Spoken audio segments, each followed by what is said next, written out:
साधु और खजूर प्रेरणादायक कहानी। एक दिन की बात है, एक साधु गांव के बाहर वन में अपनी कुटिया की ओर जा रहा था। रास्ते में बाजार पड़ा। बाजार से गुजरते हुए साधु की दृष्टि एक दुकान में रखी ढेर सारी टोकरियां पर पड़ी। उसमें खजूर रखे हुए थे।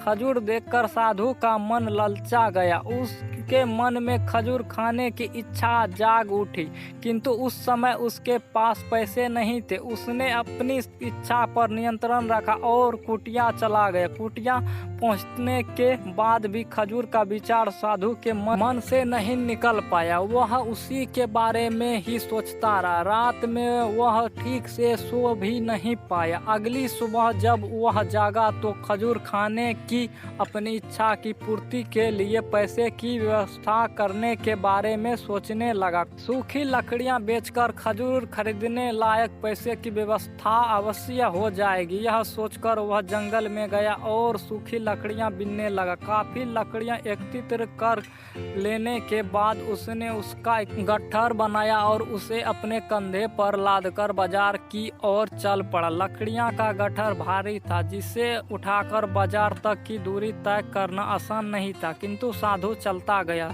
थोड़ी देर में उसके कंधे में दर्द होने लगा, इसीलिए विराम करने वह एक स्थान पर रुक गया। थोड़ी देर विराम कर वह पुनः लकड़ियां उठाकर चलने लगा। इसी तरह रुक रुक कर किसी तरह वह लकड़ियां के गट्ठर के साथ बाजार पहुंचा। बाजार में उसने सारी लकड़ियां बेच दी। अब उसके पास इतने पैसे इकट्ठे हो गए जिससे वह खजूर खरीद सके। वह बहुत प्रसन्न हुआ और खजूर की दुकान में पहुंचा।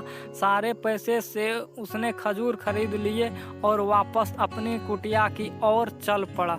कुटिया की ओर जाते जाते उसके मन में विचार आया कि आज मुझे खजूर खाने की इच्छा हुई तो हो सकता है कल किसी और वस्तु की इच्छा हो जाए। कभी नए कपड़े की इच्छा हो जाए तो कभी अच्छे घर की, कभी स्त्री और बच्चे की तो कभी धन की। मैं तो साधु व्यक्ति हूँ, इस तरह से तो मैं इच्छाओं का दास बन जाऊंगा। यह विचार आते ही साधु ने खजूर खाने का विचार त्याग दिया। उस समय उसके पास से एक गरीब व्यक्ति गुजर रहा था। साधु ने उसे बुलाया और सारे खजूर उसे दे दिए।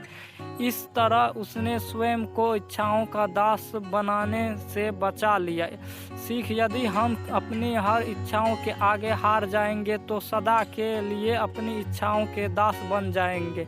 मन चंचल होता है, उसमें रह रह कर इच्छाएं उत्पन्न होती रहती है, जो उचित भी है हो सकती है और अनुचित भी। ऐसे में इच्छाओं पर नियंत्रण रखना आवश्यक है। सोच विचार कर इच्छाओं के आंकलन में उपरांत ही उसकी पूर्ति के लिए कदम बढ़ाना चाहिए, तभी जीवन में सफलता प्राप्त होगी। हमें इच्छाओं का दास नहीं बनना है, बल्कि इच्छाओं को अपना बनाता है। Thank you for watching video को लाइक करें, चैनल को सब्सक्राइब करें। वीडियो के साथ जय हिंद, वंदे मातरम।